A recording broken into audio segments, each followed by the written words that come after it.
Hi everyone, welcome to Gagan story time. आज की हमारी स्टोरी है सुनो नेहा, तुमसे मैं पहले ही कह चुका हूँ कि मेरे आने जाने पर तुम कोई रोक टोक मत किया करो। मैं किसी बंधन को स्वीकार नहीं कर सकता। जय बात मैं तुमसे शादी से पहले ही कह चुका हूँ और तुम्हें अच्छी तरह से याद होगा कि इन्हीं बंधनों की वजह से मैं शादी नहीं करना चाहता था। जब तक हम लिव इन में थे तुम बिल्कुल सही थी। अब शादी के बाद तुम्हारी जे पत्नी गिरी मुझसे बर्दाश्त नहीं होती। वरुण ने आज कुछ ऊंची आवाज में कहा तो नेहा रोने रोने को हो आई और बोली, लव इन पार्टनर एंड पति पत्नी में कुछ तो फर्क होगा ना।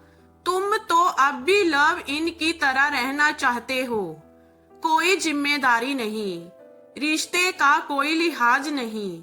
कई बार तुम्हें रमा से late night chat and talk करते हुए भी सुन चुकी हूँ। नेहा के ऐसा कहते ही वरुण ठठाकर हंस पड़ा, फिर बोला, अरे जो लड़की शादी से पहले ही सब कुछ करा चुकी हो वो लॉयल्टी की बात करती है। सुनो नेहा डार्लिंग, तुम्हारे जिस शरीर से मैं प्यार करता था उसका आकर्षण अब धूमिल हो चुका। तुम अब बूढ़ी लगने लगी हो और बासी भी, तो अब मेरा मन उबने लगा है तुमसे। तुमसे मैंने शादी से पहले ही कहा था कि मैं किसी एक चीज से बहुत जल्दी बोर हो जाता हूँ, पर तुम्हें ही सारी उम्र के लिए मुझसे चिपकना था। अब अगर मेरा मन तुम्हारे जिस्म में समाने को नहीं करता तो मैं क्या करूं? और तुम भी क्या कर सकती हो बताओ, क्या कर सकती हो? बोलते हुए उसकी ठोडी पकड़कर लगभग उसे धक्का देते हुए वरुण बोला तो एक पल के लिए नेहा तिल मिला गई। अपमान और दुख से उसकी आंखें शलशला आई।